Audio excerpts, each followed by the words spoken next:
The sun sat high over Scottsdale, Arizona, burning the pavement outside Westward Motors, a luxury car dealership lined with pristine vehicles glistening under the desert heat. Inside, the air conditioning hummed softly, keeping the showroom cool while a few well-dressed customers sipped complimentary espresso. Through the glass doors an elderly man stepped inside, Marshall Dupree, 72 years old, walking with a steady gait, his worn leather loafers tapping lightly against the marble floors. Dressed in a simple navy sweater and khaki slacks, he blended into the background, an unassuming figure in a place built to impress. He took his time, hands tucked in his pockets, admiring the lineup of high-end vehicles. A deep blue Mercedes-Benz S-Class caught his eye, sleek and polished, a machine built for quiet power. That was the one. Marshall glanced around, waiting for a salesman. Nothing. 3 salesmen stood near the reception desk, laughing quietly among themselves. One leaned against the desk, eyes on his phone. Another nodded toward a young couple in designer clothes and strolled over, all smiles and handshakes. Marshall waited a little longer. Still nothing. A woman in a tight-fitting blazer, clearly one of the managers, walked past him without a second glance. Across the room, a tall, square-jawed salesman with slicked back hair adjusted his Rolex, chatting up a man in a tailored suit. Marshall sighed and made his way to the reception desk. "Excuse me," he said, his voice smooth but firm. "I'm looking for some assistance." The receptionist, a young blonde woman, barely glanced up from her screen. "One moment, sir." He waited, and waited. After another awkward silence, the tall salesman with the Rolex finally took notice. With a slow, almost exaggerated exhale, he strolled over, looking Marshall up and down before forcing a thin smile. "Hey there," the man said. "Can I help you with something?" "Yeah." Marshall nodded toward the Mercedes-Benz. "I'm interested in that one over there." The salesman, Brad Jensen, let out a small laugh, just a breath, but enough to be condescending. He glanced over at the car, then back at Marshall, his smile turning tight. "That S-Class?" Brad asked, tilting his head. "That's a premium model, pretty high price point." Marshall held his gaze. "I know." Brad exhaled sharply, shifting his weight. "Well, maybe I can show you something a little more practical. We've got some nice certified pre-owned models in the back. Good mileage, great deals." Marshall didn't move. "I came here for that one." Brad's smile twitched. His eyes flickered toward his coworkers, as if silently asking whether this was a joke. When no one intervened, he sighed. "Sir," Brad said, lowering his voice slightly, "I just don't want to waste your time. These cars run 6 figures fully loaded. We're talking over $120,000 before tax. I mean, you sure this is in your price range?" Silence. Marshall's fingers curled in his pocket. Brad was still smiling, but there was something else in his eyes, something Marshall had seen more times than he cared to count. Doubt, disbelief, dismissal. Marshall had spent a lifetime proving people like Brad wrong. Throughout his career he had watched men in expensive suits underestimate him. He had walked into boardrooms where executives ignored him, only to later realize he was the one signing their paychecks.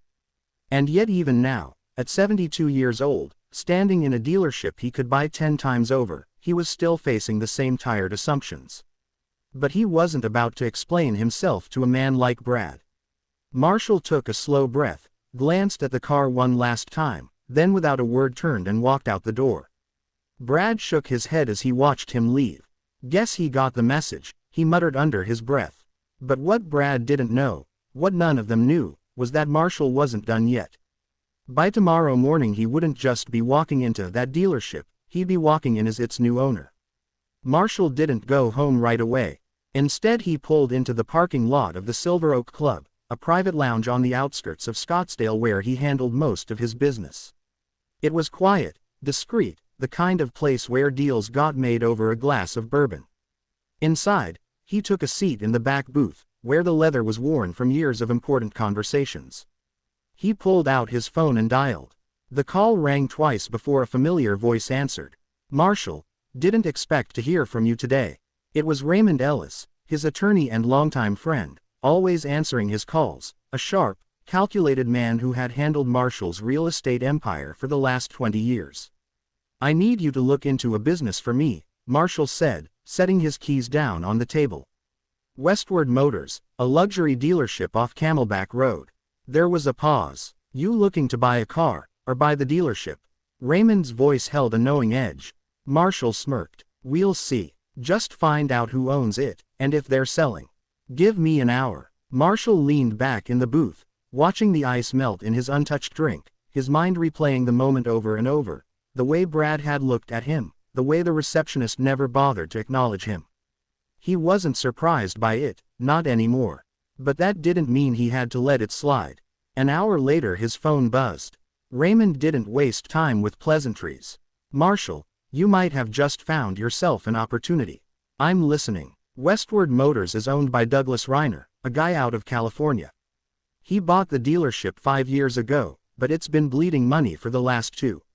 Marshall's fingers drummed against the table. How bad? Bad enough that he's been quietly looking for a buyer. He's got a few offers, but none of them are solid. Marshall exhaled slowly. So if I come in with a real offer? Raymond chuckled. He'll take it before you finish your sentence. Marshall didn't hesitate. Set up a meeting for tonight. You sure? I don't like wasting time. That was an understatement. Marshall had built his empire by moving fast, seeing an opening and taking it before anyone else realized it was there. By the time the sun had set over Scottsdale, Raymond had arranged a call with Douglas Reiner.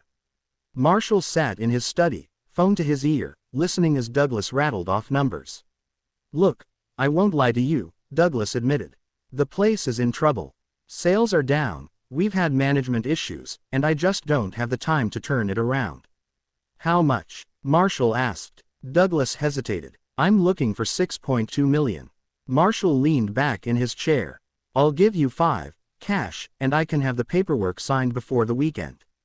Another pause. 5, cash. Marshall didn't repeat himself. He never did. Douglas sighed. You're serious about this, huh?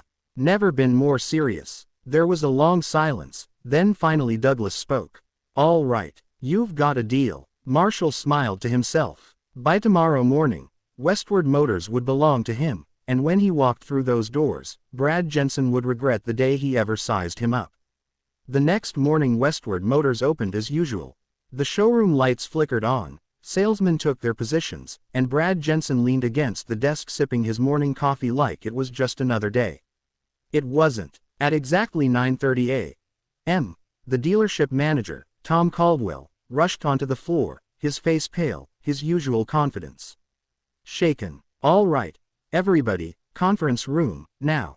The urgency in his voice sent a ripple of confusion through the staff. Something wrong, boss? One of the salesmen asked. Tom rubbed his temple. Just get in there. You'll see. Brad rolled his eyes, setting his coffee down. Probably another speech about hitting quotas, he muttered to a coworker as they strolled into the glass-walled conference room.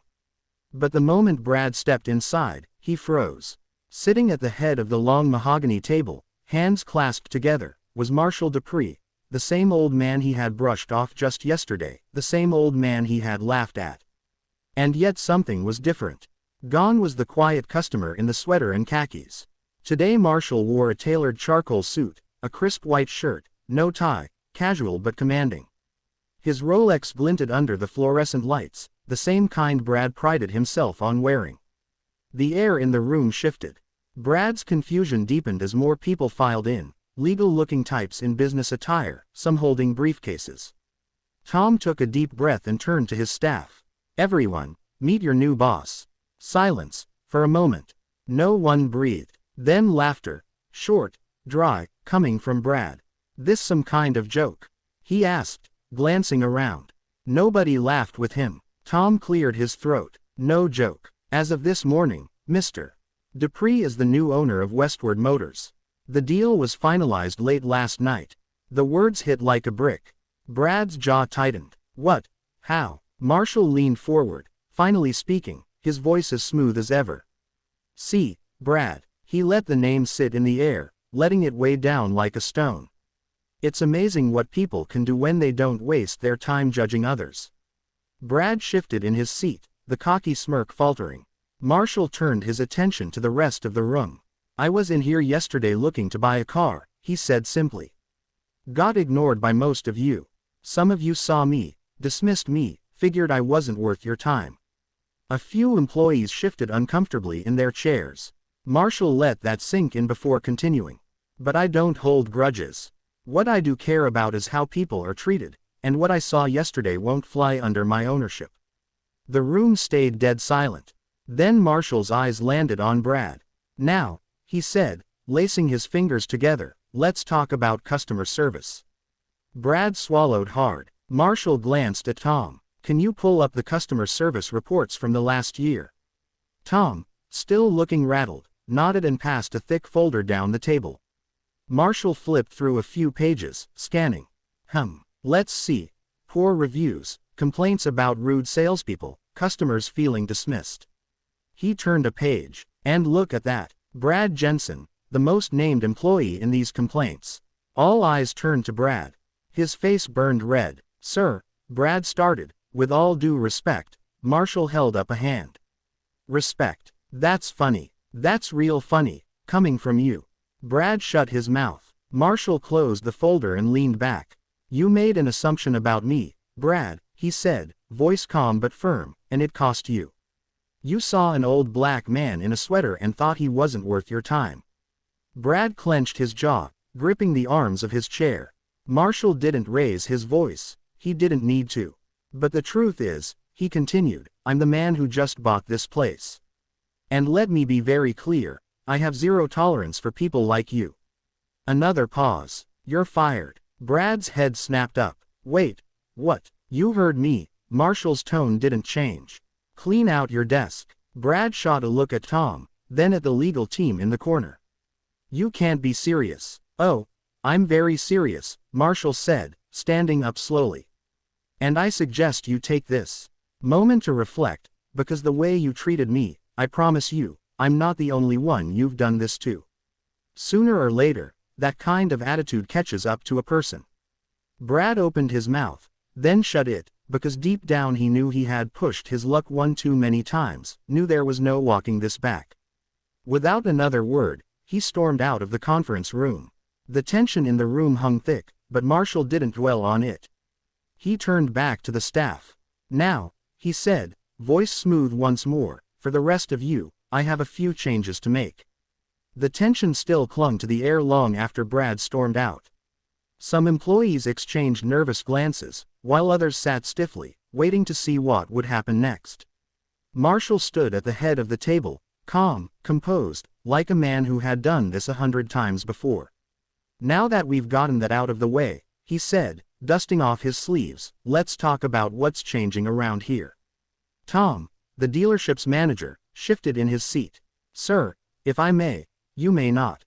Tom's mouth shut. Marshall scanned the room. Yesterday I walked in here ready to spend money. I wasn't asking for special treatment, just basic respect. And what did I get? He let the question hang. I was ignored, dismissed, and straight up insulted. Nobody dared to argue. And here's the kicker. Marshall continued, I wasn't the first person to go through that, and probably wouldn't have been the last.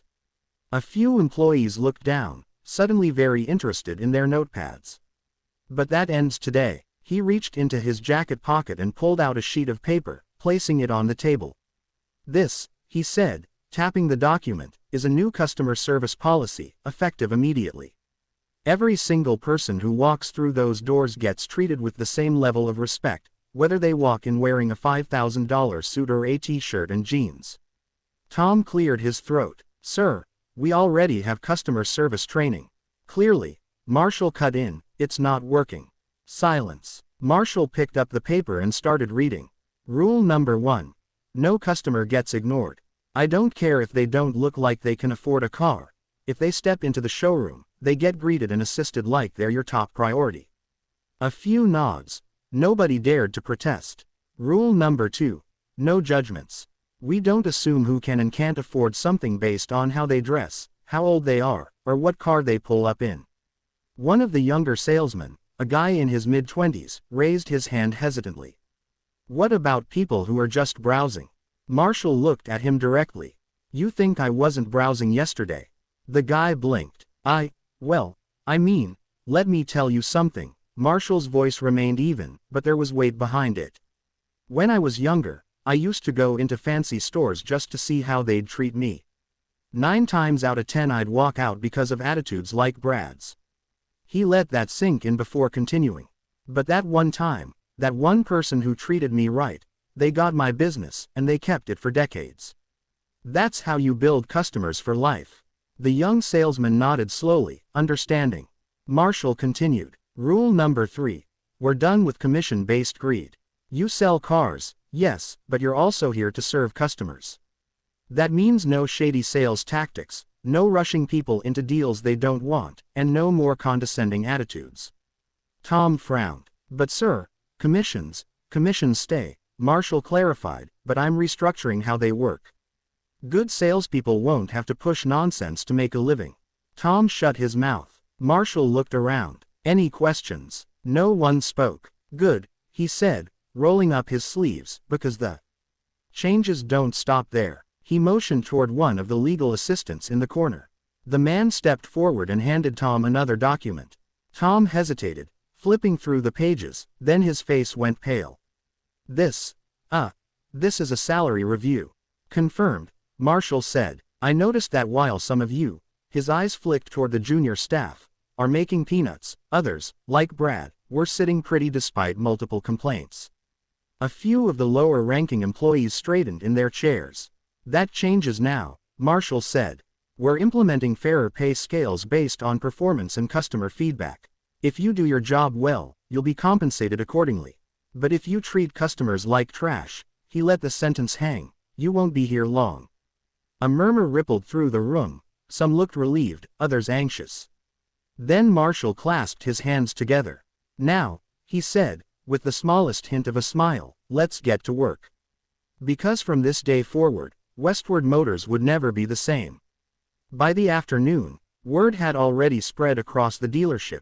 The new policies, the firing of Brad, the fact that the man they had ignored just the day before was now their boss. The energy on the showroom floor had shifted. Some employees whispered nervously, unsure of their future. Others, especially the younger, overlooked staff, felt a quiet sense of relief. Maybe things would finally change for the better. Marshall didn't sit back and let the day run itself. He walked the floor, hands in his pockets, watching how things operated. At one point he saw a young salesman, Darren, standing awkwardly by the entrance. He wasn't approaching customers like the others, just waiting, unsure. Marshall strolled over. You waiting for permission to do your job? He asked. Darren blinked. No sir, he hesitated. It's just, well, I don't usually get the good customers. Marshall raised an eyebrow. The good ones. Darren scratched his head. You know, the ones who actually buy. Marshall let out a slow breath. Come with me. Without waiting, he led Darren to the glass doors. A few feet away, an older black man in a faded polo shirt and scuffed sneakers stood near the lot, hesitating at the entrance, looking unsure, as if he wasn't certain he even belonged there. Marshall stopped. What do you see? Darren glanced at the man. A customer. Did you think that 10 seconds ago? Darren didn't answer. Marshall smiled. Go greet him. Darren hesitated, then finally straightened his shoulders and stepped forward.